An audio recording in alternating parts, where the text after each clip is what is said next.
အားလုံးပဲမင်္ဂလာပါရှင်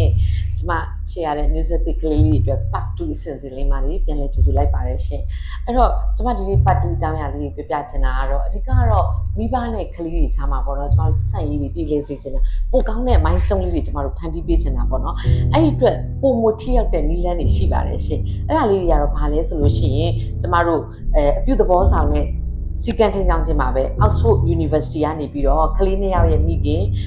မိသားစုနဲ့လူမှုရေးအလုပ်တွေဆိုင်ရာပါမောက္ခတူဖြစ်တဲ့လူစီကနေပြီးတော့ကျမတို့ UNICEF နဲ့ဆွေးနွေးထားတဲ့အကြောင်းအရာလေးပေါ့နော်မိဘနဲ့ကလေးတွေရဲ့အပြုသဘောဆောင်တဲ့ဆက်ဆံရေးကိုဘယ်လိုတည်ဆောက်ကြမလဲဘယ်လိုတာဝန်ယူမှုတာဝန်ခံမှုတွေနဲ့ထိန်းကျောင်းကြမလဲပြီးလို့ရှိရင်မိမိကိုယ်ပိုင်ထိန်းကျောင်းမှုကိုကျွမ်းကျင်အောင်ဘယ်လိုသင်ကြားပေးမလဲဆိုတဲ့အပိုင်းလေးကို UNICEF နဲ့လူစီတို့ကအပြုသဘောဆောင်ပြီးသူတို့ဆွေးနွေးတိုင်ပင်ခဲ့ကြတဲ့အကြောင်းအရာလေးကျမတို့အချင်းချင်းပြန်ပြီးတိုင်ပင်ကြပါရှင်အဲ့တော့လူကြီးမင်းတို့လည်းကျမအခုပြောပြမယ့်အကြောင်းအရာလေးရဲ့တိုက်ဆိုင်မှုရှိရဆိုရင်အောက်မှာ comment လေးတွေပေးပြီးတော့ကျမတို့လူကြီးမင်းတို့ဖြစ်ပေါ်နေတဲ့အကြောင်းအရာလေးတွေအတူတူ sharing လုပ်လို့ရပါတယ်ရှင်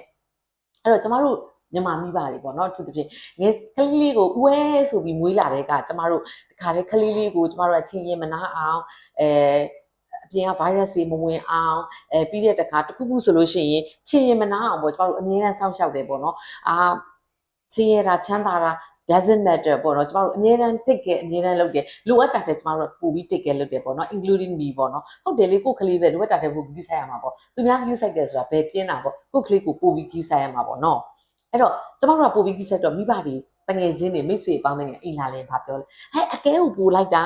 သူတို့ကလေးမှကလေးလို့ထင်တယ်ကမ္ဘာပေါ်မှာကလေးတွေအများကြီးငါတို့လည်းကလေးတွေမွေးခဲ့ကြတာတော့သူတို့ကြမှာပဲဖြစ်နေလိုက်တာပေါ့ပြောခံတယ်အဲ့လိုပြောခံရင်ကျမတို့စိတ်ထဲမှာစစ်တူတာပေါ့နော်ကလေးတွေကိုဆောင်းမပြောသလိုအန်ရည်တွေမဖြစ်အောင်ယူဆက်ရတာတမျိုးဒီတကယ်ချင်းမိဘတွေကိုပြန်ပြောရတာတမျိုးဆိုကျွန်တော်စိတ်တွေအဆင်မပြေအဲ့တော့ကျွန်တော်တို့ကဘာပြန်ပြောလဲဟုတ်တယ်အမေတို့ဖေတို့ဦးလေးတို့တော်တို့ကခစ်နေဒီခစ်နေမတူတော့ဘူးကလေးတွေကယောဂပုံပေါင်မြောင်များစွာအဲ့တော့အိမ်လာတယ်ဆိုရင်ကဲလက်တွေကိုဟန်းကျယ်တွေနဲ့စစ်လက်တွေစစ်ခြေထောက်တွေစစ်ပြီးတော့မှကလေးနာကိုကတ်ကလေးနာကိုကတ်ခံနေရင်လည်းအစင်ပြေလားထက်ခါတွေကြည့်ပေါ့သမင်းကျွေးမယ်ဆိုလဲအဲ့လိုပဲကျမတို့စိုင်းနေပုံကြီးစီထားတယ်လို့ပဲအပူလားအေးလားဟိုဟာလားဒီဟာလားစုံပလုံးစီနေအောင်ကျွေးရပေါ့နော်အဲ့တော့ဘာဖြစ်လဲဆိုတော့အမြင်ကတ်ခံရတာပေါ့နော်အမြင်ကတ်ခံရလည်းခံရပါစေကျမတို့ချစ်ရတဲ့ကျမတို့ကလေးလေးတွေကိုအနာဂတ်မှာတောက်ပမဲ့ကြယ်လေးတွေတော့ကိုကျမတို့ကပြုစုပြောထားရမှာမိဘတွေရဲ့တာဝန်မဲလीနော်အဲ့တော့ကျမတို့အတူတူပြုစုပြောထားကြတာပေါ့အဲ့ချိန်မှာကျမတို့မလို့အပဲနဲ့ကျမတို့ဟာ error လေးတွေဖြစ်သွားတဲ့အပိုင်းလေးတွေအများကြီးပဲရှိပါတယ်ရှင်အဲ့တော့အဲ့အကြောင်းလေးကိုအတူတူ next step မှာကျမတို့ညှဝေကြမယ်ရှင် part 3လေးမှာပေါ့နော်အဲ့တော့အဲ့ဒါလေးကဘာလဲဆိုတော့စိုးတဲ့ကလေးဆိုတာတကယ်မရှိပါဘူးတဲ့ Lucy နဲ့ UNICEF ကပြောတယ်စိုးတဲ့အမှုကျင့်တွေပဲရှိတာပါတဲ့အဲ့အကြောင်းလေးကိုဆက်ပြီးတော့ part 3မှာဆွေးနွေးကြပါမယ်ရှင် see you guys bye